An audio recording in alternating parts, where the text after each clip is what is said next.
Well, welcome back once again to Pink Chair Therapy, 2 more years later. I know. Yeah. Yeah. This is 2025. I think we started Yeah, we started in 2019. 2019. Yeah. Oh my gosh, 6 years. But the last time we filmed was in 2023, I think. Okay. Yeah. All right. Couple Yeah. years out. Yes, it's been a while. Yes, it has. But so now we're a traveling show because here we are in Seattle, in Right. my childhood home, which is kind of fun. Yeah. I'm also newly married now. Right. And one thing, so we have so many things we could talk about, like so many things that we've been wanting to talk about and talking about for the past couple of years. Right. But since I am newly married, and it's Mhm. a topic that has come up quite a lot in the past few weeks, birth order. Right. You know, there's a lot of stereotypes around firstborns, lastborns, and middleborns. People make jokes about it all the time. Right. And so I'm wondering, coming from someone who has studied and written Right. about family dynamics and birth order Right. and family roles and things like that for what, I don't know, 40 plus years. Yeah, about 45 years. Yeah. So coming from someone who knows, is birth order a thing, like an actual thing? Because to me, it sounds like it could be something like a horoscope where, I mean, I do put a little bit of weight into astrology, but if you word things a certain way, it could apply to anybody. Right. So when I'm thinking about birth order and like firstborn and lastborn type of tropes, are these just things that we've kind of force fit into the field, or is this an actual thing that we have studied and have seen, like firstborns typically do, I don't know, XYZ? Right. So is yes. this real? And if it Yeah. is, how swap our birth order? That's a great place for us to start. First of all, I'll give you just general overview. It's way more complex than typically general population, throws around, and there's books and articles that come out that just grossly oversimplify because it's so fun and because it applies to all of us. So it's Okay. a great conversation stuff. Now, there's in what we're going to be talking about, there is a lot of detail and a lot of data that I'll be going through.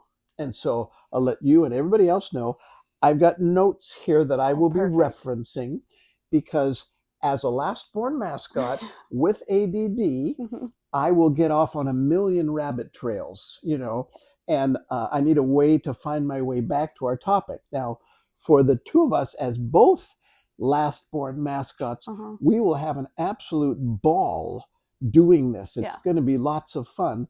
And together we will wander off here and there. And you and I could do this all day long. Right. Yeah. But our audience is going to drop off because they're here to learn something and they got to get on with their day. So we'll try to steer this thing in some kind of helpful direction. That sounds great. Deal? Okay. Yes, Yeah. So first off, with birth order, it's definitely a thing, meaning that there are reasons why certain characteristics follow certain birth orders in general. And the basic principle to remember is that, well, we've talked about the family mobile. So if that's not a familiar term for you, go back a few sessions and it'll make sense. I can link the videos so they you can link find the them video. easily. That's great. Okay. So families change over time for lots of reasons. And that family mobile is always shifting over time. And every time a child is added to that mobile, significant things happen in every dynamic in this family. And the function of birth order comes from the interplay between the individual, that child, and the family system. And that's going to be what shows up in everything we talk about today. This is about a dynamic between the individual and that whole family system. So that's where we're starting. Let me check my notes to make sure I don't move on without missing something here. The patterns that we're going to talk about, they are a term we don't use a lot in this field, normal. They are normal. That's not an easily defined term, but they are generalized and typical. Predictable. They're unavoidable. Okay. The patterns are unavoidable. They are true in every family, every day, all the time. Wow. Right? And they are somewhat predictable. That's what I say. I think that's where we get the idea that, what, is this a thing or not? Because how could it be so predictable? Well, it isn't that predictable. But if you understand the various variables, then a lot of things connect. Okay. We will also talk as we go through the various birth orders. I will try to summarize at the end of them as to how does this affect a marriage. So when we look at Ooh, these I birth love orders, that. okay, what does this birth order and the idiosyncrasies it carries, how does that affect the next generation? Yeah. Because our parents' birth order affects our birth order Yes. because it's all interplayed. It's that Yes. family mobile that Yep. we've talked about. That's funny because the reason this has come up so often is because recently we found out that all three, myself and my two siblings, we all married secondborns, which is a weird thing. Secondborns of 4 children. Right. So there's something that the There's Hillerstrom kids were looking for in a secondborn out of 4 children. And I don't know what it is, so I'm curious. It is fascinating. Yeah, Yeah. and that's why I'm thinking you and I we could do this all day long. Mhm. It is great fun because I know all those people. Yeah. I know those siblings and I know those and I can see why this is a good fit. I So can see funny. the attraction, and it all does have to do with that. It's all linked in to the interaction between the family and the child, which plays itself out in birth order. Yeah.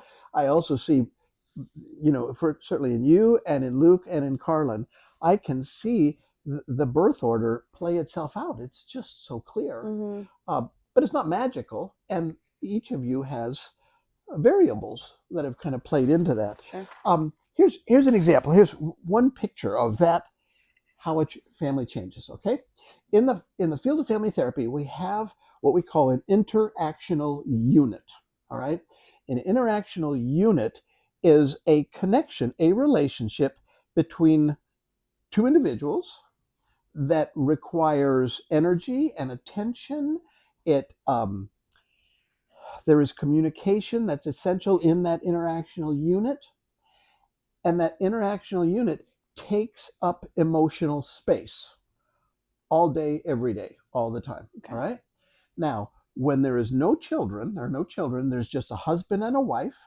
That's 3 interactional units because one interactional unit is me having a relationship with myself because I communicate with myself. I have an inner voice. Mm-hmm. I have dilemmas where I don't agree with myself, where I'm not sure what I think about this or what I think about that. And I have inner dialogues about that. I have discrepancies between what I feel and what I think. So there are these disagreements and conflicts that take place inside me, Mm-hmm. just like there's two people, and we all have that. And so we got the husband, we got the wife, and we got the marriage. 3 interactional units, Okay. right? Okay. Now, bring one child into that, and those 3 interactional units become 7 interactional units because you got 3 individuals, and then you've got 3 couples, Yeah. and 1 triad. Desi wants to join us. He's also an interactional unit with us, but he won't interrupt us. Except for just now. But that's fine. But we allow that. Yeah. Yeah. Because I'm interacting with him.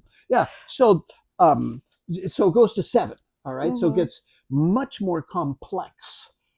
Add another child, it goes to 15 interactional units. Right. Yeah. Because then we have 4 individuals, we have 6 couples, we have 4 triangles, and then we have 1 quadrangle or whatever. All right. Mm-hmm. Get to 4 kids, we have well over 50 interactional units.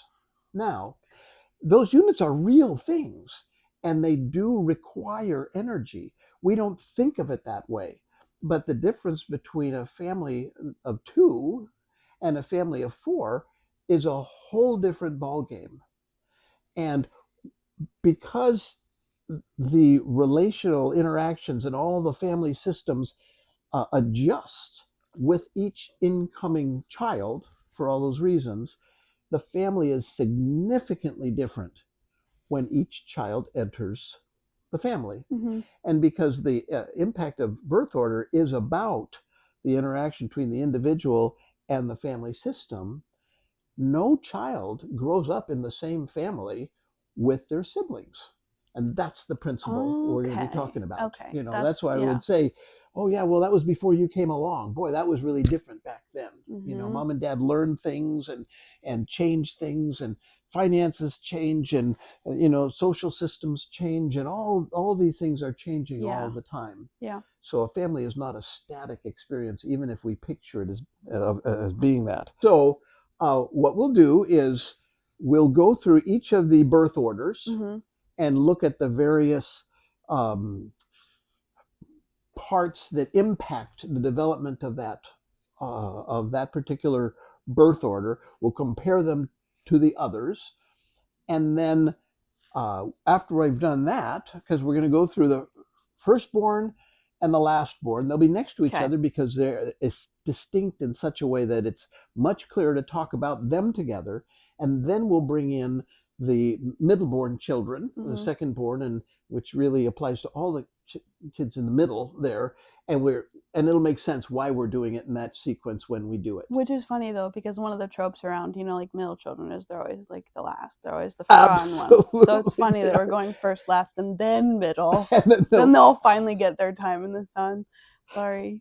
No, sorry to all you middle children. It will make sense. Well, you know, in terms of apologizing, this is one of those things that it can't be different. Yeah. It can't be different because of the function. So it'll make sense as we go. And Okay. so, and then we'll finish up with the only child, you know, and how that plays itself in. Yes. Now, once we've done that, we're kind of building this this journey here. Then we'll talk about 9 different variables that throws everything off. Variables that come in that then change the impact of birth order.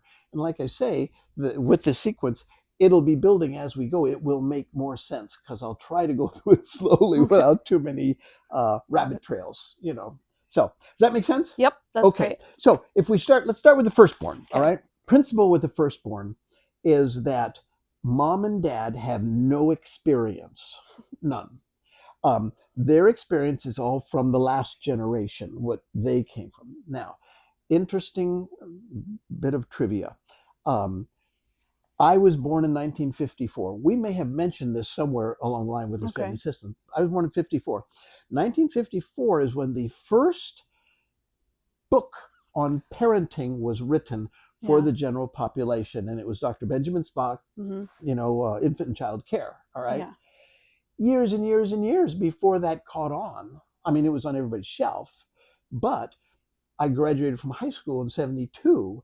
Well, that was when the next, at least, big seller parenting book was written, and that was Dare to Discipline by James Dobson, you know. And so my whole life, from birth to adulthood, my parents were running on their own experience from their parents. And that's not particularly good. You know, there's a lot of variety. Outdated information here. I would call myself extremely fortunate as I look through the generations in my family. Not a lot of crazies. You know, we don't have any murders. You know, we have a pretty low bar. Yeah, the bar is low, and so I feel very fortunate. Not true for everyone, and so for years and years and years, what we had was these generational patterns that were just so ingrained. But now we have libraries of books that people read, and they're taking in new information that changes that family system. So they're making conscious choices in the last 2 generations, you know, that it just didn't happen historically. Right. Yeah. But anyway, so this is the rabbit trails that I love to go down. But that's so good. And we not only do we have libraries, but we have like infinite amounts of people making videos online, or like, you know, it's like infinite information and disinformation around parenting. Yeah, so it is. It's a very different world. Exponentially growing even as we speak. Yeah. So let's add to it. Yeah. So so with one of the things I told Carlin, our firstborn, as she was growing up, and I think I said it periodically, kind of in humor, but dead serious, is, honey, everything I do with you is an experiment. I have never done any of this before. All right. And that's a key in understanding the development of the firstborn, is that mom and dad are just learning. Their expectations tend to be high. They tend to be idealistic. Okay. They tend to have high requirements for their firstborn child. Okay. And that, with the firstborn, doesn't change much over the course of that firstborn's life, because they move to different stages. Now mom and dad are starting all over again, and there's hundreds of stages as you're growing up. So it's always true with the firstborn that mom and dad are experimenting. By the time the secondborn comes along, they have changed some things. They've changed some of their ideas, their expectations come down, they've interacted with other parents that are raising firstborns, those kind of things. Mm-hmm. And so things get modified when that secondborn it comes online. But the firstborn is always in that place of, it takes a long time for mom and dad to get caught up on that. And that affects the firstborn, because children are constantly trying to please their authority figures. That's what children do. They are constantly trying to look for affirmation, and those parents sculpt how that child experiences that. So some parents are very their affirmation muscles are not well exercised. Mm-hmm. And so for lots of kids, they grow up constantly trying to please mom and dad and never having a good measurement of as they do that. And so that then sets up an insecurity in their own judgment. Wow. Am I good? Am I not? Am I lovable? Am I going to amount to anything? Those kind of things. Mm-hmm. And it isn't necessarily because the parents are neglectful. Sometimes they are, and there are parents that are just poor parents. Mm-hmm. We'll do other shows on that later on, but right now it's just we do the best we can.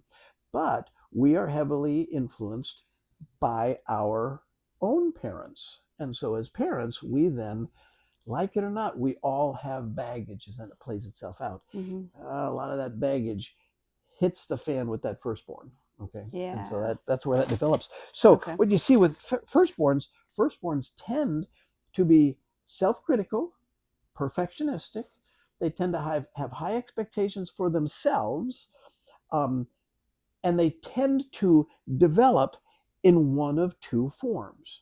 Now, because we're talking about them as firstborns, that means we're assuming in this conversation that other kids come later. Mm-hmm. But before those other kids come, that firstborn is already establishing expectations for themselves and what they should do and how they will perform. Yeah. When that secondborn comes in, there is a role that is going to be a part of that firstborn, and that is that they will be leading that secondborn. Like it or not, that is what happens. And sometimes it's official in the family. We had talked about family rules, spoken and unspoken. And so there may be a spoken rule saying, you take care of your little brother. You're the big brother, and so don't do this, always do this, because your little brother is watching. You are the role model. That's establishing something in the life of that firstborn that affects them all their days. I'm on stage, I'm being watched, and I have to be good. Whether I am or not, another ballgame. But firstborns tend to have high expectations for themselves, and they tend to perform well. I will say, we can define that in a minute, as being a leader. Now, that leadership tends to take one of two directions. They're either a compliant, responsible firstborn, taking on a role of what we would call a lieutenant. We've talked about that before too, that they are an appendage, an extension of mom and dad, and they do what mom and dad tell them to do. And then we call that a good child. That's obedient, compliant child. All right. Now there's another role that's also leadership, and that's a rebel. That there are firstborns that take on that rebel role. They are still leaders, and the younger kids are going to be watching them. Now, sometimes with a rebel gets in lots of trouble, the second-born kid says, well, I ain't doing that. That's not working well. Now that hero role, that high-functioning, is available to that second-born. Interesting, yeah. Key principle, we don't have two of the same roles in the family. Um, and so if that firstborn takes on that compliant role, that secondborn isn't going to be affirmed in the same way that his or her big brother or big sister is. And so they don't take that role. They do something else. Mm-hmm. We'll talk about that later when we talk about Yeah. the secondborn. But so firstborns tend to be self-critical. They tend to perform well. I mean, they tend to be very verbal and they have good verbal skills. Um, Typically, they have learned to function well with authority figures, to be compliant, etc. But they tend to be insecure, and that insecurity tends not to be particularly visible in firstborns. They just look successful. Doesn't mean they feel Mm. successful. Oftentimes, they have a lot of anxiety, but the anxiety isn't visible to the general population. Yeah. You know, Okay. they tend to end up in professions that require a lot of attention to detail, a lot of structure. They tend to like predictability. Trivia: in our space program, of the first 23 astronauts, Uh huh. 21 were either firstborns or only children, because those characteristics are very similar. Now, if you've ever read about what it takes to be an astronaut, Oh yeah. Oh, that is unbelievable. so funny. It is. It is. Mm. And the professions of that require that kind of precision: doctors, scientists, accountants, architects. They tend to be heavily laden with firstborns. They are attracted to that because they do well. Okay. All right. Now, another bit of trivia.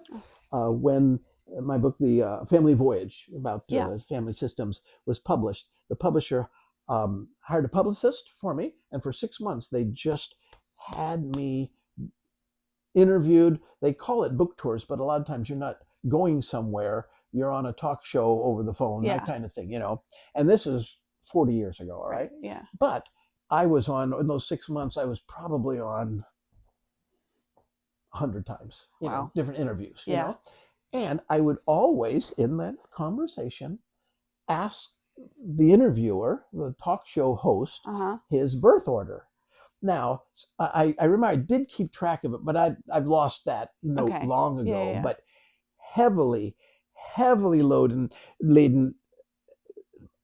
bordering on 100% last I boards. knew it. I know, I know. right? Yeah. It is. It suits them well. And we always had a laugh, Uh huh. with the talk show host, because inevitably they're last boards. Funny. And they're not doctors, they're not Yeah. accountants, No, they're they're not into details. entertainers. They're Yeah, people. they are people.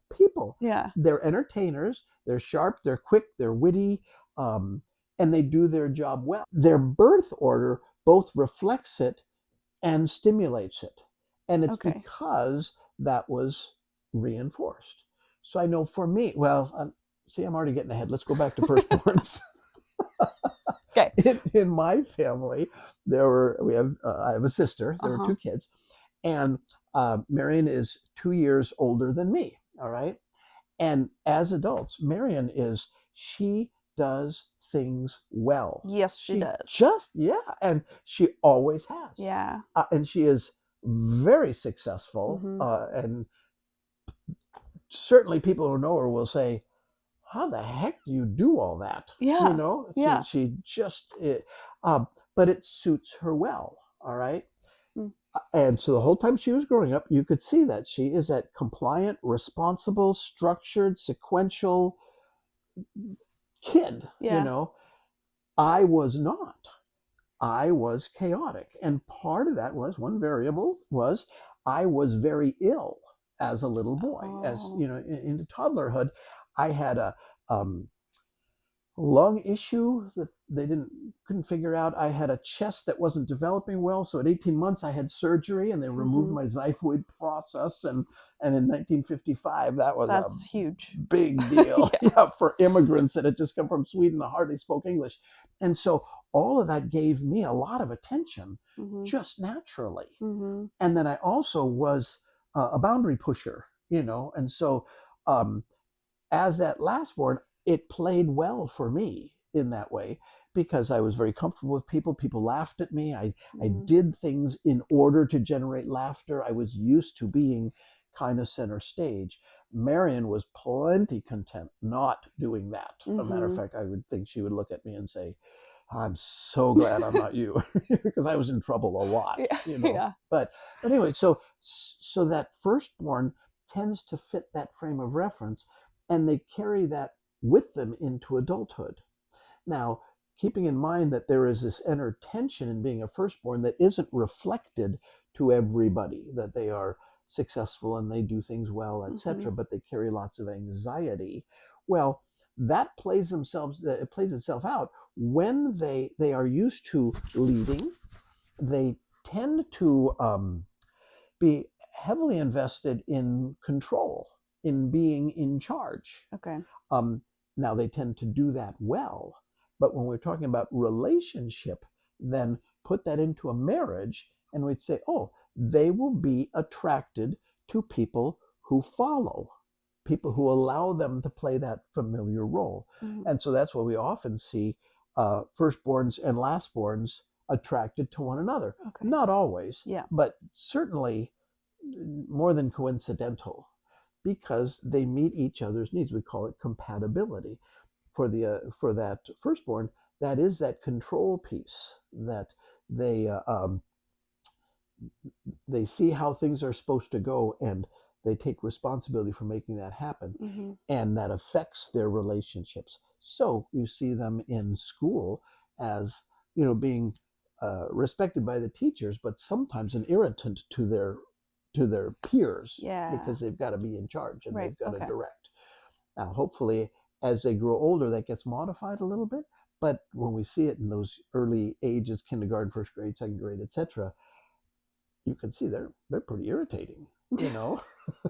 But not to the teacher, Yeah. because the teacher's job is easier, because that little kid Yeah. is kind of taken over, you know. I have a question about firstborns, Yes. and it kind of for any birth order, but I think Mm-hmm. specifically for birth order or Mm-hmm. for firstborns, Mm-hmm. does gender have any role to play in birth order, or is it like our male and female firstborns gonna show the same signs? I guess. That's a great question. It is one of the variables that Ah, we'll get okay, to, but I'm glad okay, you asked it, because I'm thinking um, that the gender is probably more a function of how the family system treats gender than our culture treats gender, okay, yeah, yep, and so there are certainly there are cultures that are heavily male oriented, mm-hmm. which then that culture tends to play itself out over generations, and then we see it in the family system.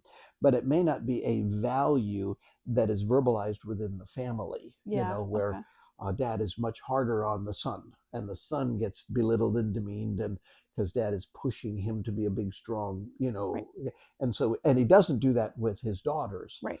All right, well, that affects that birth order Yeah, because then if you via the have gender. firstborn daughter, but then you have a firstborn son at some Right. point, if the actual firstborn is a daughter, Yes. and then you have a firstborn son in a male centric like culture, Right. then is that firstborn son, even though he might be second or thirdborn, Right. does he play the role of a firstborn Right. somehow? Or Well, we had several Japanese foreign exchange students yeah, with us when we were growing up, and you remember Shogo? Shogo mm-hmm. was there for a year, and um, Shogo was from, and he would talk to us. He was, we loved Shogo. Yeah, He, yeah, he he suited our bizarre family very, very very well. well, But yeah, he would explain to us that in Japan, while he was second born, he had all the responsibilities. And when his parents were going to grow old and be ill, mm-hmm. he was on deck, Mm-hmm. and that isn't true in our Scandinavian culture, Yeah, but it was in theirs. And so that's where we'd say, yeah, it does play into it. The gender plays into it. Um, but the culture tends to amplify that one okay, direction or another. that makes sense. Yeah. And so I think that's the bulk of the stuff with just the firstborn to keep in mind. One last feature is, always remember, and this is key, the firstborn at one time was an only child, and that role was taken from them. They didn't grow into it. It wasn't their choice. Uh-huh. It was imposed on them, so that when that secondborn comes on the scene, life changes immediately for that for that firstborn. Now, Mom and I, we were aware of that because of our educations and etc. And she came from a family of 6. I came from a family of 2. And so we were well aware when Luke was getting ready to be born, what that was going to be. We had lots of conversations about how that's going to affect Carlin. And so we came up with strategies, good, bad, right, or wrong, I don't know, but we worked very hard during the pregnancy with Luke, telling Carlin constantly how important she was when Luke was coming, that Luke would need her to teach him things, and Mom's going to need her to be able to do things. She's going to be a very, very important part of this family. All right. Just a setup for an over-functioning firstborn lieutenant. Poor kid. You know? And when Luke came home from the hospital, we had a party. But the party wasn't for Luke. It was a promotion for Carlin to big sister. She is now, so that the party was hers. And Luke attended.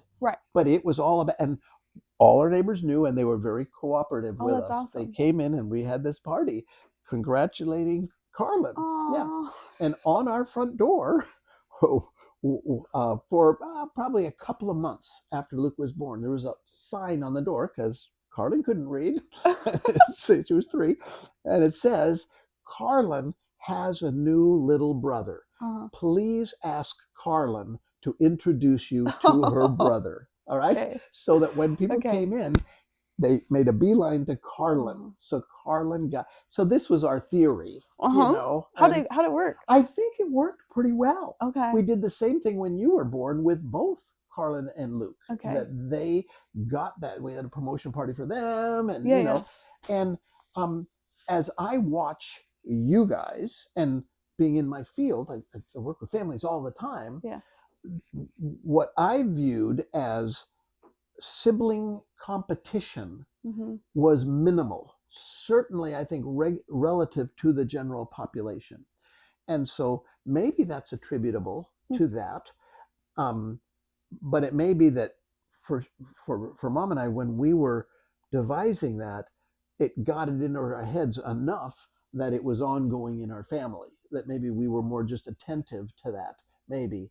Or maybe we're just so obnoxiously strict, we just didn't let you guys, you know. I think we tried to cut that kind of behavior off early on. You know. We also, sideline, back to our family, we got a video camera when you were born.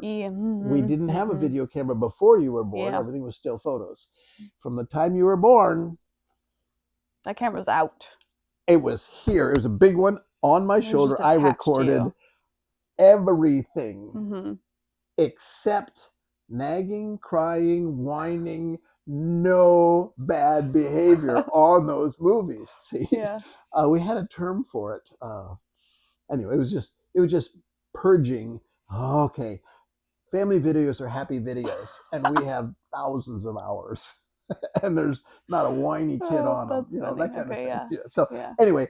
So maybe that was part of it, is we were pretty manipulative parents, you know, all 3 of your kids. You know, at least you know it. Right.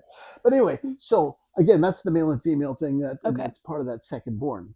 Now, if we look at the last born, so we'll jump from firstborn to last born, and that last born is where you and I fall in, because we both have that particular birth order. And our family system is heavily influenced by my family of origin, you know, and part of that is we just, my parents would come up and they weren't, everybody's obnoxious, you know, and there were things that were idiosyncratic, but nothing was so severe that it needed radical intervention.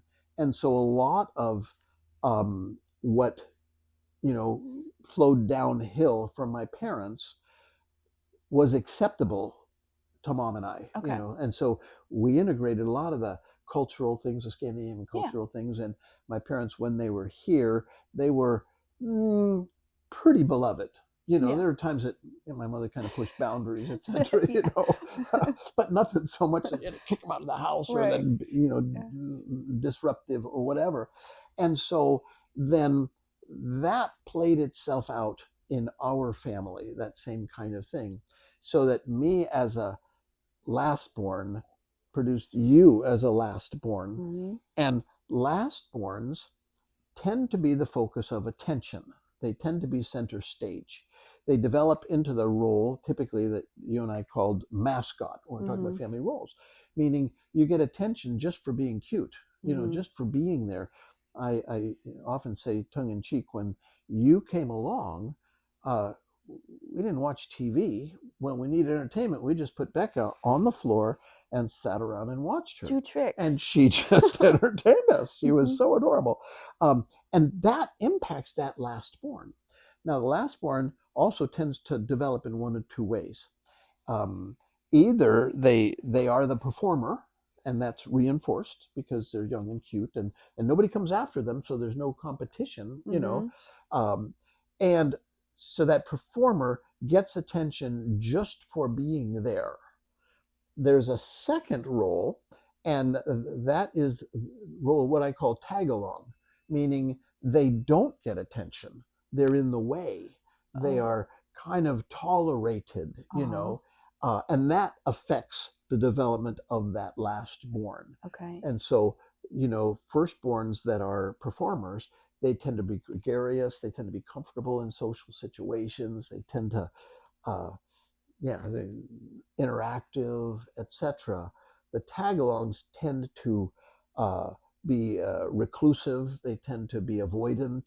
They tend to be reactive to attention Okay. because what they're used to is having to find a way to be in the spotlight, Mm. and often that requires bad behavior. Okay. If you don't get attention by being compliant, then you will be getting attention by being defiant, and that's usually the way that goes. Okay. So that's why you see this variance in lastborns, where not all lastborns are TV hosts, Right. Yeah. but a lot of times the variable in these birth orders have to do with the parenting style, and that's also one of the variables we'll talk about later. That parents that are overbearing and controlling, and they don't modify, the high expectations of early parenthood, they tend to develop kids whose birth order tends to be more reactive, uh, either as a rebel or as just placating and patronizing and doing everything they can to stay out of trouble and please mom and dad, because mom and dad are so hard to please. And so that affects how this stuff plays itself out. But so the lastborn also then has these two projections. Well, for both of those directions, the lastborn is very aware of how they are experienced by others, either positively, pleasantly, people like me, or I'm a bother to other people. Yeah. And that develops that sense of self-esteem, that Yep. self-perception. Yep. And we can see that playing itself out in lastborns. What's also normal for each of those is that mom and dad's attention, their day-to-day life tends to be focused elsewhere. And so when they get attention, it's because they're cute and mom and dad are present. But mom and dad have other kids who now demand them, Uh-huh. and presumably there are jobs and housework, Right. etc. Yeah. And that's true for all the kids. The more kids that are added to the pile, the more those things are dominating family life. In marriage, it's interesting, lastborns tend to facilitate dominance in their partners, so that um, they tend to be attracted to people who will fill that gap for them, either by giving them attention or by doing things that they tend to neglect.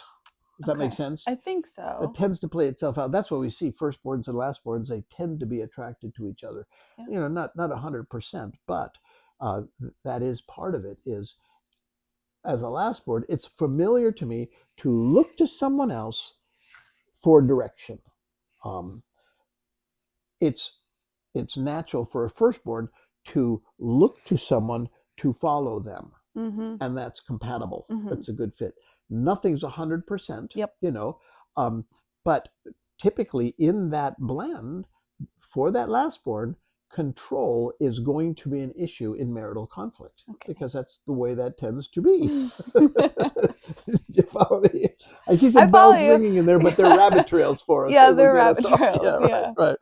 I have more questions. Yeah. As a lastborn. Lastborns tend to be playful in courtship and irresponsible in marriage. They're more detached in marriage. And so those firstborns, or whoever their spouses are, they experience it very differently in courtship because it's just fun and playful. Okay. And after marriage, well, wait a minute, you should be doing XYZ. Do you follow me? And so then the dominance in that partner with firstborn or whatever tends to be experienced as stable and predictable in courtship, and it tends to be experienced as controlling in marriage. Interesting. Does that make sense? So if I'm just to clarify, if a lastborn in courtship versus marriage, like a lastborn, does a lastborn want their partner to be more like dominant and leading type, or do they? That's great. That's a great question. Do they struggle with that? In the field of psychology, we have this concept that we call the unconscious. Right, of course, yeah. And it's not measurable. We Yeah. can't test it. Yeah. We can't prove it. It's this very convenient thing that we can say, you know, things that you don't really know. And that's where I go with that question is, all right, do they want it? We tend to be attracted to people who let us play out familiar roles. Okay. That's the rule of thumb. Birth order plays into that. Family roles play into that. It's part of that family mobile. And that's the best way to answer that question. Are they conscious of it? Do they really want it? Well, yes and no.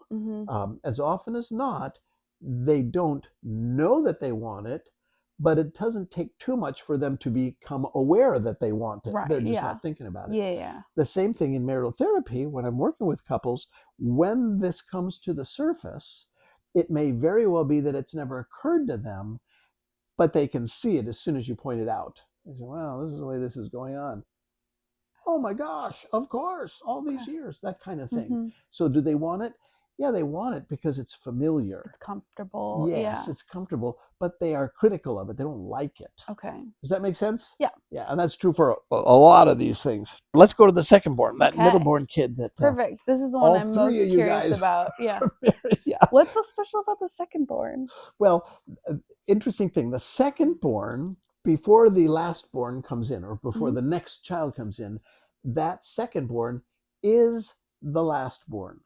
So they are in that position of getting attention for being cute, and that is taken away from them.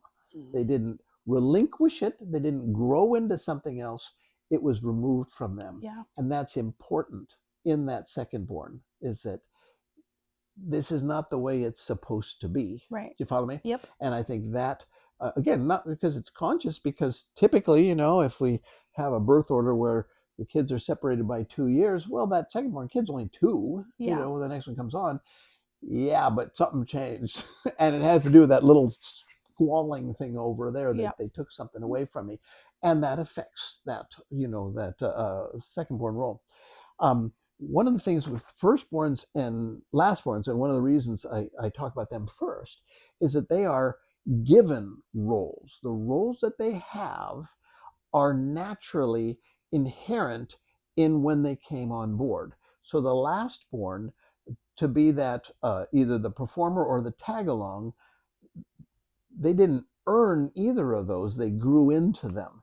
The firstborn, same thing with being this compliant kid or the rebel. That's a role they come into. There is no assigned role for that middleborn child. So that middleborn child has to find an identity. They don't have an identity that's given to them like those other birth orders. That's important, because there is this sense of, who am I? that is assigned to the other birth orders for those middle-born kids. No, you got to figure this out. You have to develop it. Now, the second-born's development is highly influenced by the firstborn's role, because that firstborn is given or taken, however you want to call it, is in a role that is no longer available. Right. So if that's the family success, that second-born kid is in a very tough spot. Now, they can compete, but very seldom do they compete in the same field. So it's not like there's only room for one success in the family.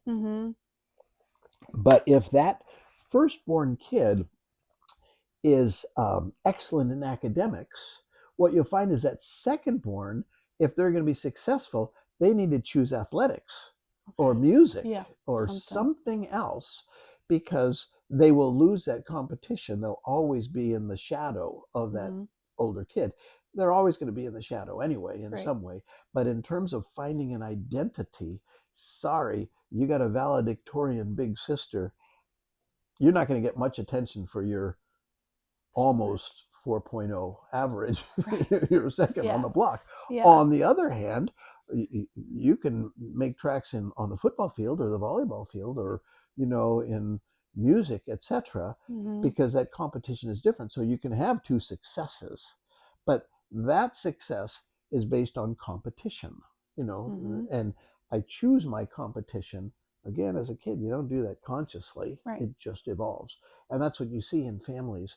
Now, again, that second-born child goes one of two directions.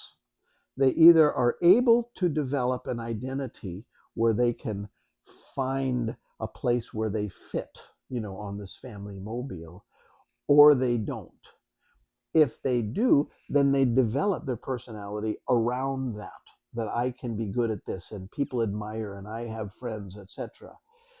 If they cannot find it, then they end up in a role that we call the lost child or the invisible child. They're one that doesn't have a real strong sense of identity because they haven't developed, or it hasn't been reinforced in the family, because the first and the last born get the attention.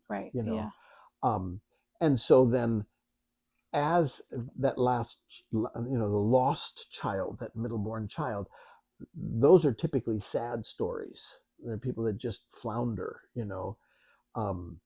because within their family system, there isn't a place for them to just excel.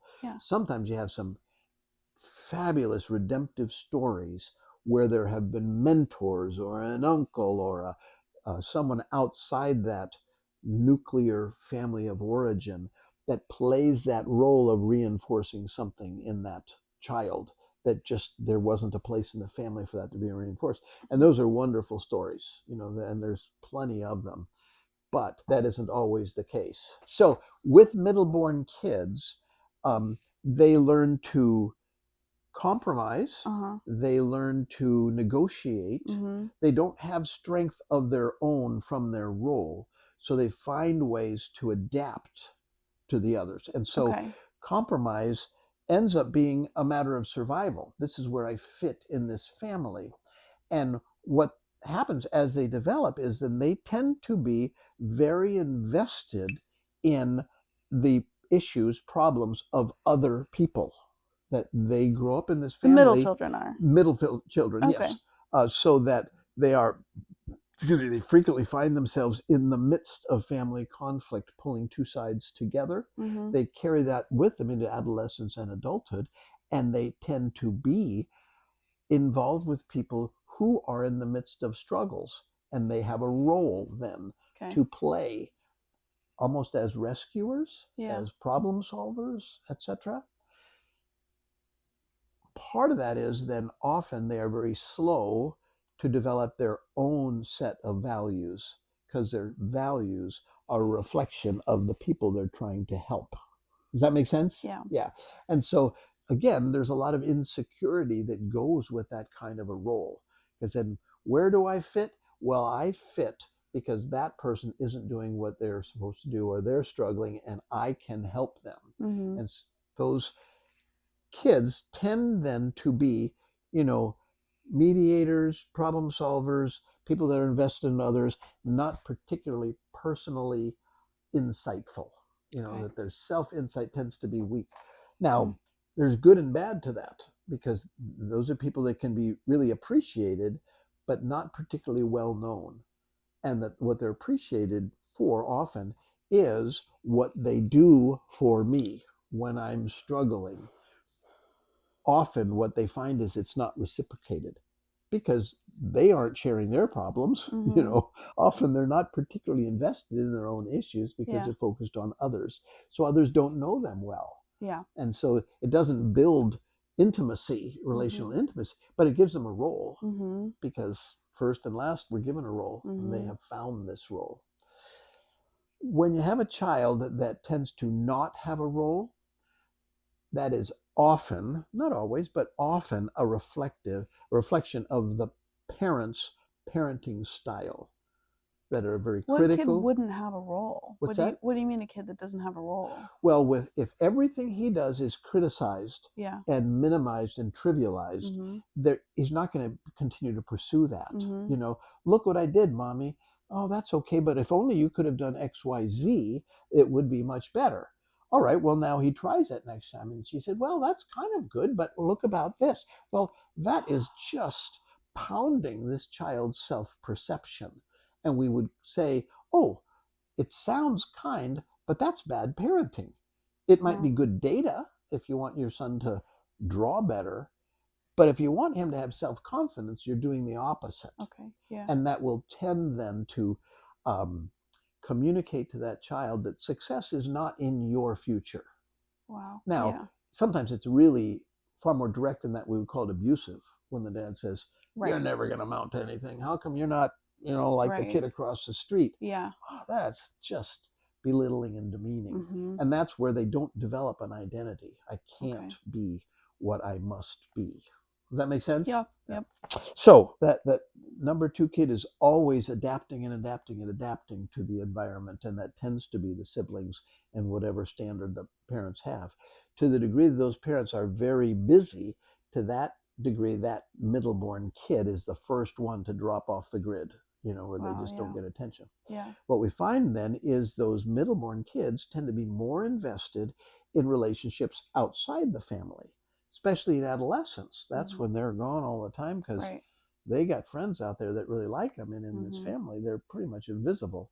And so often the parents are very confused. Why isn't Bobby ever around? Or how come he doesn't want to go on vacation with us, or whatever? It's because he doesn't belong. He doesn't have a sense of belonging. Wow. And that tends to be a big part of that second born birth order. Yeah.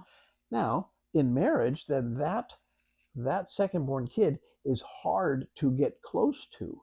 They can have a lot of admirable traits, because they care and they're helping, etc. But they aren't particularly personally insightful, and so they don't have insights to give. Now, that is all very learnable. Do you follow me? Yes. And so often what you'll find is, in a marriage where there's healthy communication and we are invested in each other, that part of that second born develops. Didn't have it as a kid, wasn't natural as part of that family, but it's something that is very attractive. It's very enticing. And so in a marriage, assuming that their spouse doesn't continue that family system of just pounding them down, what we tend to see is those second borns, they tend to blossom. They tend to find themselves, not overnight, but it's developmental. And so often we see that some of those traits modify pretty clearly in a marriage where there's collaboration and cooperation. Those same middleborn negotiators tend to be very uncomfortable with conflict, and they're very uncomfortable with confrontation. And again, in a healthy relationship, in a healthy marriage, those things can develop, but they tend to develop very slowly because they are anxiety based. When somebody's mad, dangerous things happen. Okay, well, if I'm in a relationship where somebody can be mad and repeatedly nothing bad happens, then that modifies that anxiety that I carry. Sometime we'll do an episode just on anxiety by itself. That's a fascinating thing. But that anxiety has a life of its own, and it can be then changed, Okay. but it's not changed automatically. Yeah. All right, so with that, then let's talk about the only child. All right, the only child, one of the rule of thumb, frame of reference for only children, we call them the ultimate firstborns. Okay. All right, because they have the characteristics of a firstborn that are never modified by siblings coming on the Right. scene. And so mom and dad's um, expectations tend to be high, you know. Um, if they are compliant and responsible, they are extremely compliant and responsible. Okay. If they're rebellious, then they are really rebellious. Okay. I don't see much of that. Sometimes Mm. that takes a really oppressive pair of parents, to take that only child, because that only child is learning to respond to authorities more than peers. Right. And so that only child also has one of two directions, depending on why they're the only child. All right. So some children are only children because their parents couldn't have other children. So medical issues, or they're too old, or uh, something happened where they really wanted more children and all they had was this one. Now, this is the center of the universe. Yeah. This only child has a lot of last-born characteristics because they are in that position of just being beloved. Yeah. All right? Because then they have nurturant parents that are nurturing to an extreme. Yeah. For the parents that decided they were going to have one child and they followed through on that, those tend to be parents that are very structured, very self-disciplined.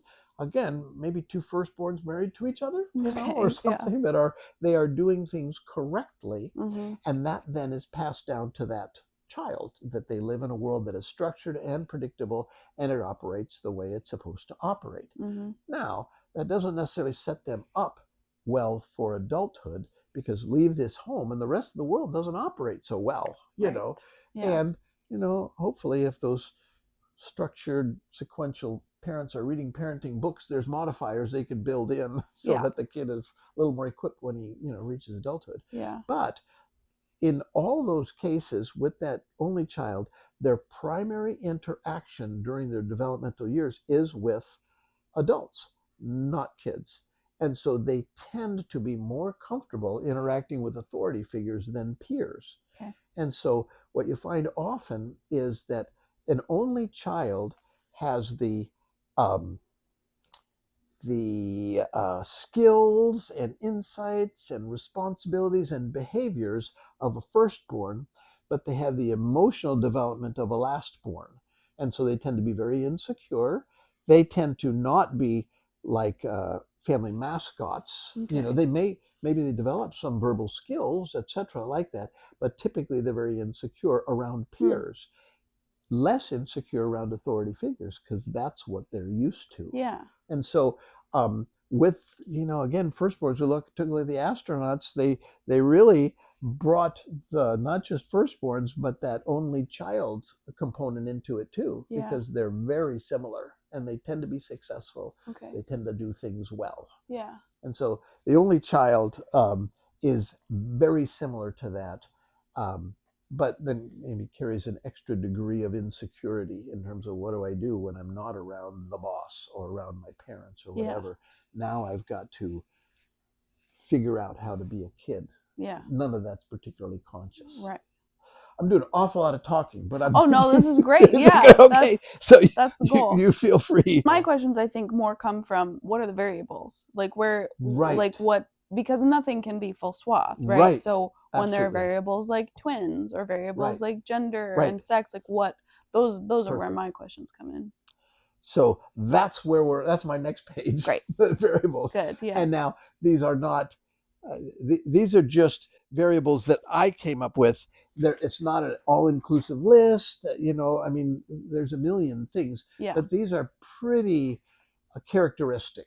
Okay. Okay. And you mentioned twins. Twins is one. Twins are, that variable tends to be fairly minor.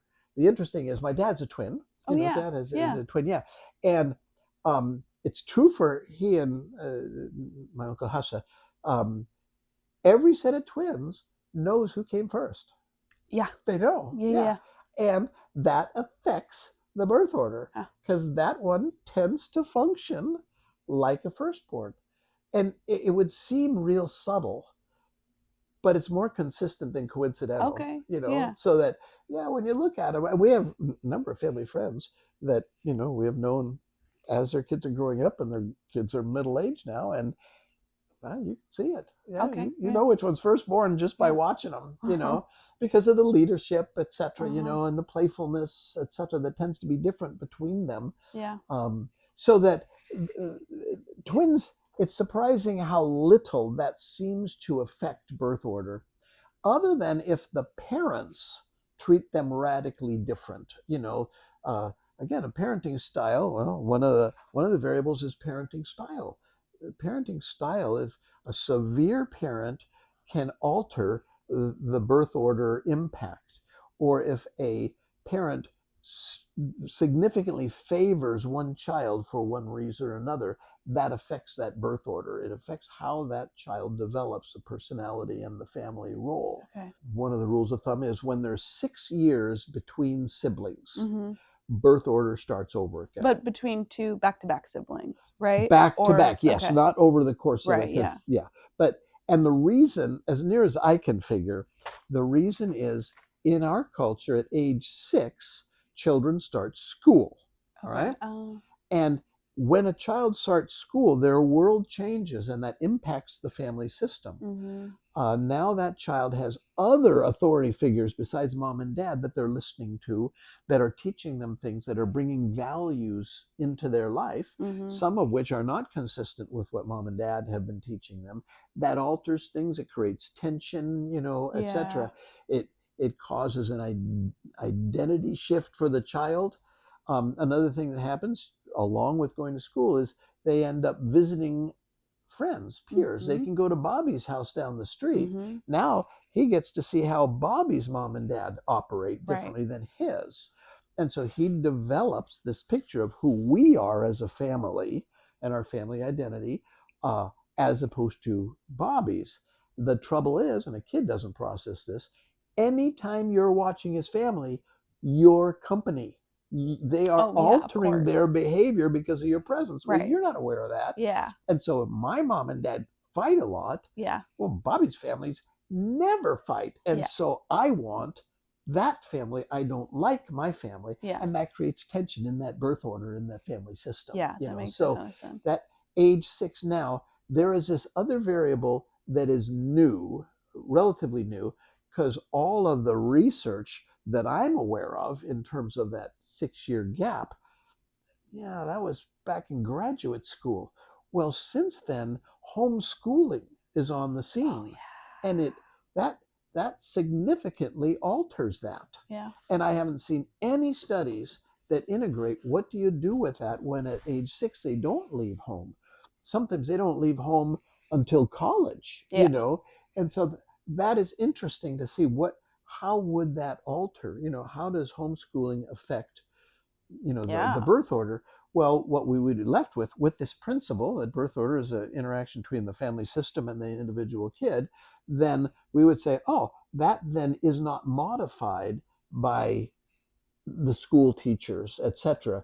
It is just straightforward this family. And then we'd say, okay, what happens when that child who doesn't have a frame of reference outside this nuclear family leaves home? I'm picturing an Amish kid who moves to Brooklyn, you Well, we know? all, I mean, I can say this because I was homeschooled, but like homeschoolers Yeah. are weird. Okay.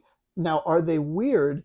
See, I don't experience you. I've never experienced you as weird, but you weren't homeschooled But I for wasn't fully years. homeschooled. No, yeah, But right. like that's an ongoing joke. But even Yes. between any homeschoolers I've ever Right, known, right. is that they're different. They're Right. weird. They don't function in society the same way as like public schoolers or like private schoolers. Right. Like they are different. They function differently. So Well, socially. that's true. And so what do we attribute that to?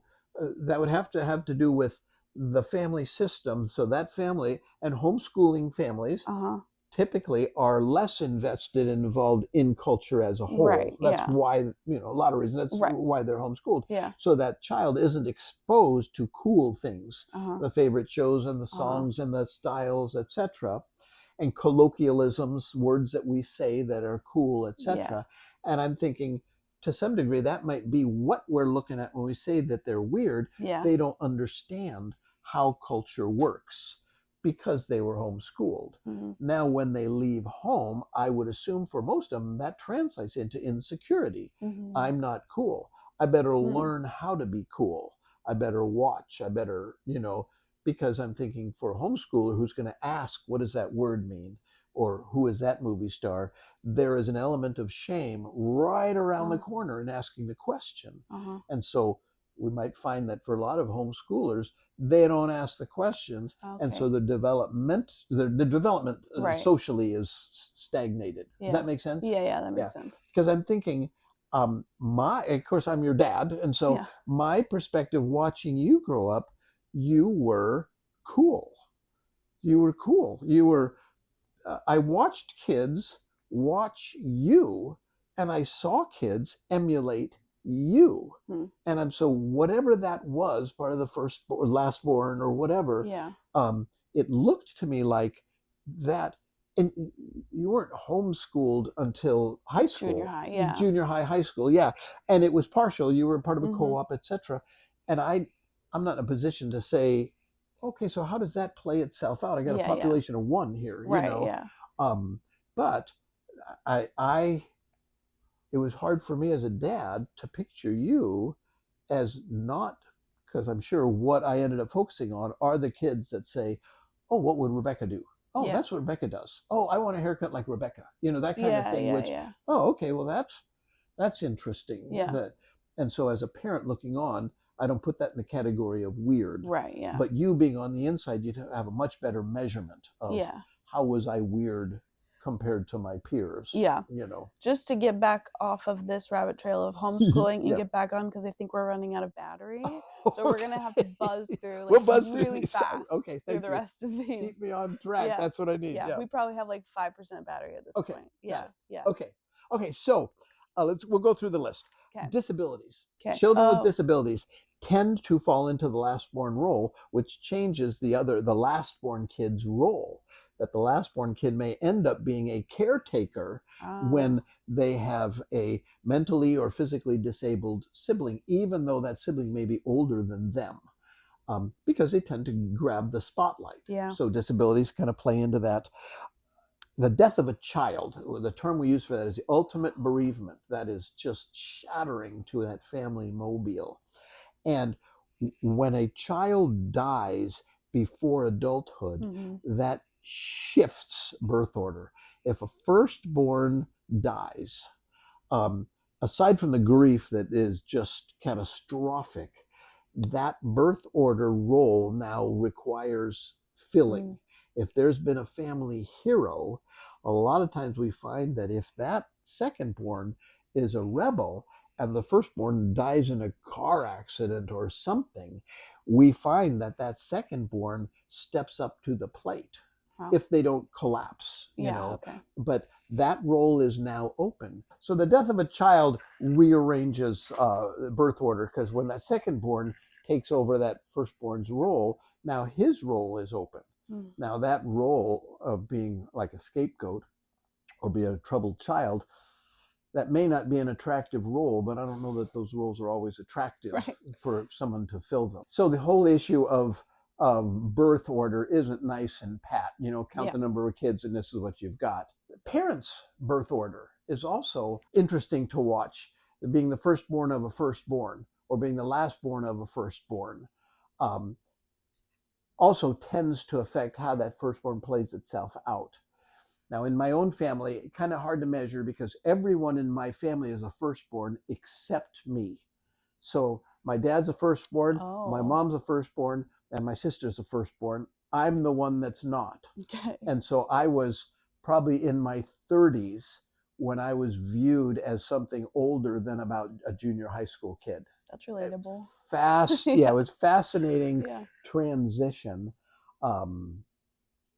we can talk about that Yeah, another yeah, time. yeah. But Uh-huh. anyway, so um, birth order of the parents is also interesting to consider. My dad was firstborn, but he was a firstborn twin, but everybody knew he was the firstborn. Uh-huh. We have letters from, he was born in 1927, and we have letters from relatives talking about the twin boys and talking about Pear as the firstborn. And they Wow. were infants, Yeah. and so Yeah. it's back to that same thing that, oh yeah, being a twin doesn't necessarily rearrange the birth order, Yeah. because we tend to be aware of it. Hmm.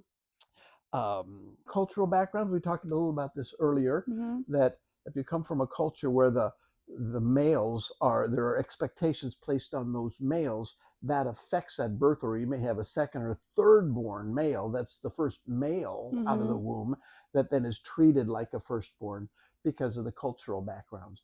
Now you get out, 2, 3, 4 generations from the immigrants, then you might find that gets modified, Okay. but sometimes not. So I grew up in a Swedish colony where, anybody my age was second generation. It was the Right. parents that came, but uh, a lot of that stuff wasn't fading very quickly, and some of those people my age, they reproduce the same kind of culture in their kids. Now, Okay. for you guys identify as Swedes and you do a Mm-hmm. lot of traditional Swedish stuff, but the idiosyncrasies of the last generation aren't being carried out, Right. at least not that I can see Yeah. in you guys. So, ethnic background is another one. Um, Gender distribution is also one that affects it. Um, so if you have a one boy among multiple girls or one girl among multiple boys, that frequently readjusts that birth order. So you might have, well, say for instance, um, a firstborn daughter. Let's see. I'm trying to think what would be Yeah. typical. What would So you be? get a firstborn daughter with, 3 younger brothers. Probably, I wouldn't assume that would change that birth order much, Okay. because she takes leadership if they are willing to follow, etc. Yeah. Then she could still function that way. Except if, for instance, dad really favors his firstborn daughter and is very protective, and he teaches his sons to be protective of women, you might find that firstborn daughter functioning as a lastborn because she Oh, is so she's the treated only as girl. frail and fragile, and Yeah. we're cautious of her. And so that may be that if she had a sister, oh, that would be modified. It wouldn't be quite the same. Yeah. Maybe, Yeah, that makes sense. and the same thing with, a boy among many girls. If the focus of that family is nurturance, and that's what women do, they nurture, you might have a firstborn son that isn't a leader at all because he Mm, is treated by all these nurturing women who are teaching him and helping him and whatever. So, yeah. again, all bets are off in terms of what the specifics are. But when you have gender distribution, it very possibly will adjust what we will typically think of classic, you know, uh, Right. Birth birth order. order roles. Oh, an adopted child. Yeah, that's the other one. Oh. An adopted child, again, there's so many variables with that. So let's say, for instance, we'll take a couple that cannot have children, Mm-hmm. you know, and so they adopt. So they adopt a little boy and they adopt an infant. And so they take this child as their own, Mm-hmm.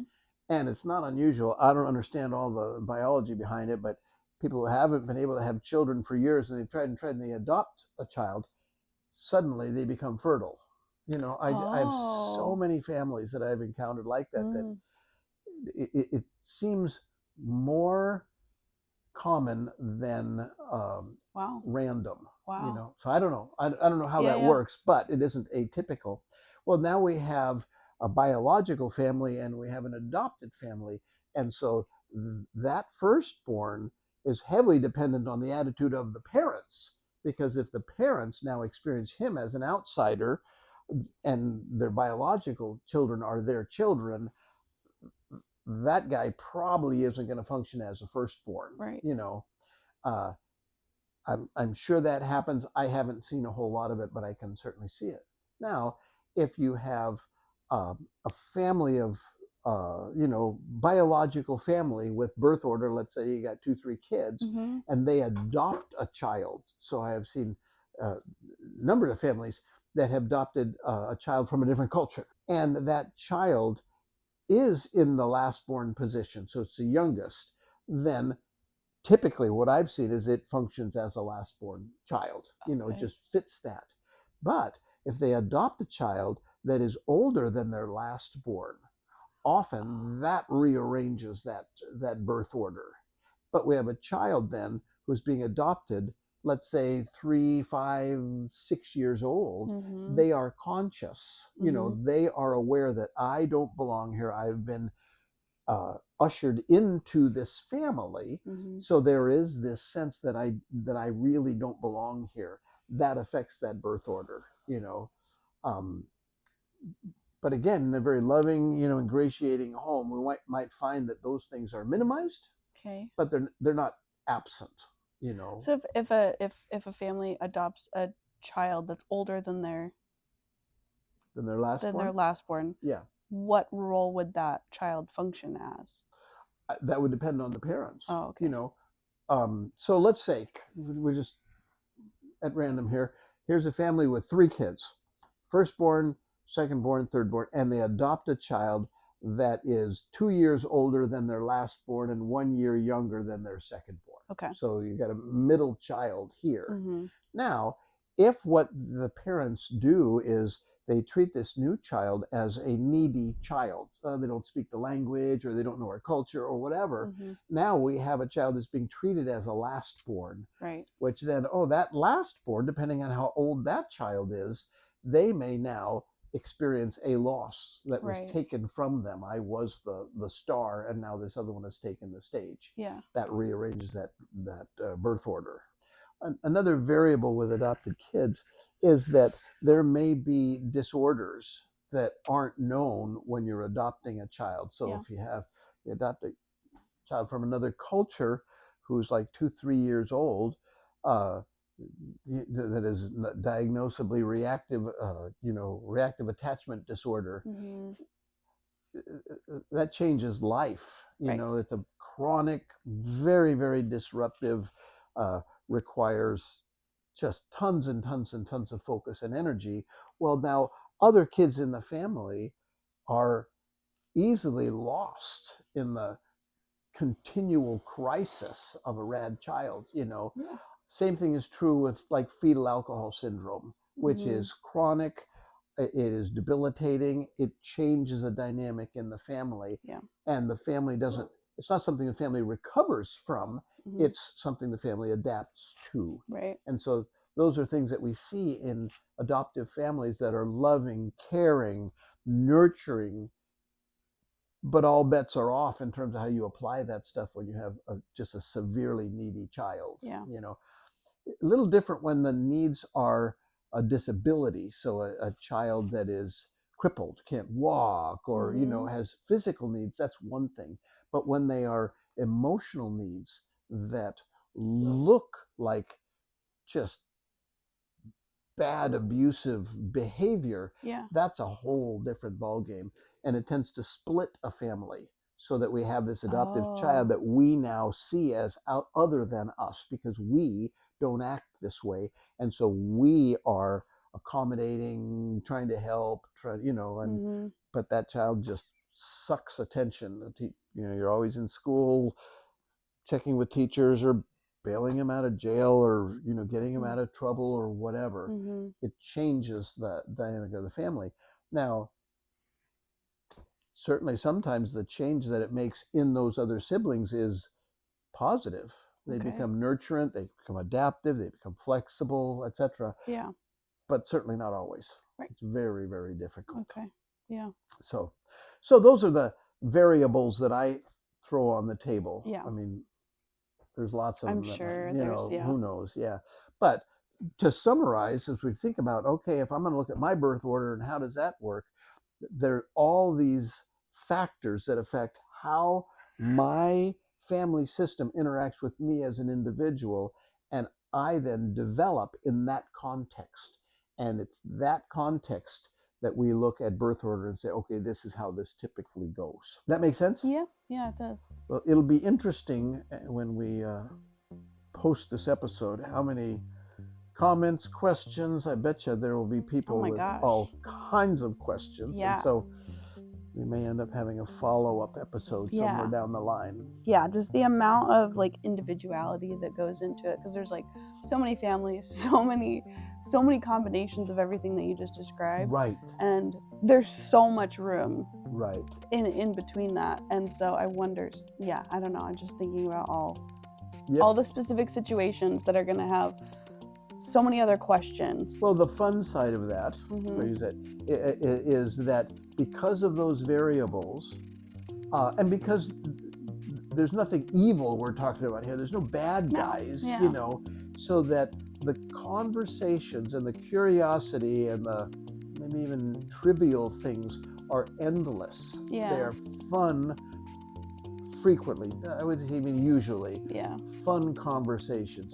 Oh my gosh, why am I this way? I'm a firstborn, but I'm here. Oh yeah, but my brother was this and dad was this, and I remember when my uncle died, and those are, and so there are just lots of potentially very enjoyable, intimate conversations, attempts to understand things that aren't strictly measurable.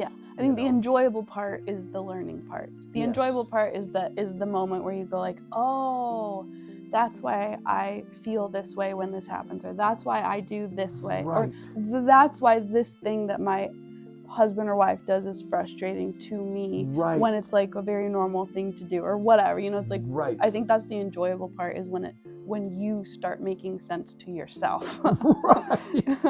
Or your family members start making sense to yourself. I think that's the enjoyable part. Well, and if you tie that into our last few episodes where we've been going through family of origin stuff, and we look at unwritten family rules and the family roles and the family identity, now we have this jigsaw puzzle of multiple pieces that are all about who I am and how I got here, that are wonderful. And so talking to siblings and talking to spouses and people that are interconnected in our family mobile, it is wonderful, as long as I don't demand that someone be different. You can't be that.